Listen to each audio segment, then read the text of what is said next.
ಕಾಂಗ್ರೆಸ್ ನಾಯಕ ರಾಹುಲ್ ಗಾಂಧಿ ವಿದೇಶದಲ್ಲಿ ಅಂದ್ರೆ ಅಮೆರಿಕಾದಲ್ಲಿ ದೇಶ ವಿರೋಧಿ ಹೇಳಿಕೆಯನ್ನ ಕೊಟ್ಟಿದ್ದಾರೆ ಅಂತ ಕೇಂದ್ರ ಗೃಹ ಸಚಿವ ಅಮಿತ್ ಶಾ ತೀವ್ರ ವಾಗ್ದಾಳಿಯನ್ನ ನಡೆಸಿದ್ದಾರೆ. ರಾಹುಲ್ ಗಾಂಧಿಗೆ ತಮ್ಮ ವಿದೇಶಿ ಭೇಟಿಯ ಸಂದರ್ಭದಲ್ಲಿ ದೇಶ ವಿರೋಧಿ ಹೇಳಿಕೆ ನೀಡುವುದು ಅಭ್ಯಾಸವಾಗಿದೆ ಅಂತ ಟೀಕಿಸಿದ ಅಮಿತ್ ಶಾ, ನಿಯಮಿತವಾಗಿ ದೇಶ ವಿರೋಧಿ ಹೇಳಿಕೆಗಳನ್ನ ರಾಹುಲ್ ಗಾಂಧಿ ನೀಡ್ತಾ ಇದ್ದಾರೆ ಅಂತ ತಮ್ಮ ಟ್ವಿಟರ್ ಖಾತೆಯಲ್ಲಿ ಸುದೀರ್ಘ ಪೋಸ್ಟ್ ಅನ್ನ ಹಾಕಿದ್ದಾರೆ.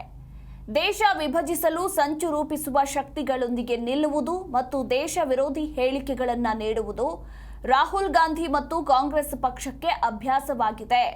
ಜಮ್ಮು ಮತ್ತು ಕಾಶ್ಮೀರದ ನ್ಯಾಷನಲ್ ಕಾನ್ಫರೆನ್ಸ್ನ ದೇಶ ವಿರೋಧಿ ಮತ್ತು ಮೀಸಲಾತಿ ವಿರೋಧಿ ಅಜೆಂಡಾವನ್ನ ಬೆಂಬಲಿಸುತ್ತಿರುವುದಿರಲಿ ಅಥವಾ ವಿದೇಶಿ ವೇದಿಕೆಗಳಲ್ಲಿ ಭಾರತ ವಿರೋಧಿ ಹೇಳಿಕೆಗಳನ್ನು ನೀಡುವುದಿರಲಿ, ರಾಹುಲ್ ಗಾಂಧಿ ಯಾವಾಗಲೂ ರಾಷ್ಟ್ರದ ಭದ್ರತೆಗೆ ಬೆದರಿಕೆ ಹಾಕುತ್ತಿದ್ದಾರೆ ಮತ್ತು ಭಾವನೆಗಳಿಗೆ ಧಕ್ಕೆ ತರ್ತಿದ್ದಾರೆ ಅಂತ ಅಮಿತ್ ಶಾ ಗಂಭೀರವಾಗಿ ಆರೋಪಿಸಿದ್ದಾರೆ.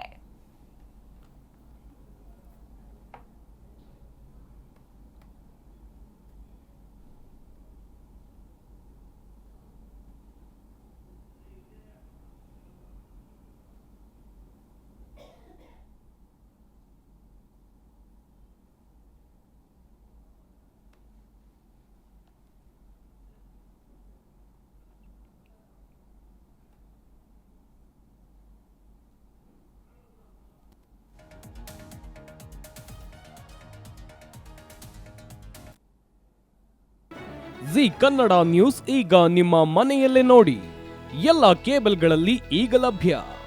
ಸನ್ Direct 292, Jio TV 1334, U digital 162, city cable 51, GTPL 17, Abhishek cables 821, rock line telecommunication 51, Shri Basaveshwara number 60, Vinayaka digital number 53, in digital number 896ರಲ್ಲಿ ನಿಮ್ಮಿಸ್ತದ ಜಿ ಕನ್ನಡ ನ್ಯೂಸ್ ನೋಡಿ ಆನಂದಿಸಿ.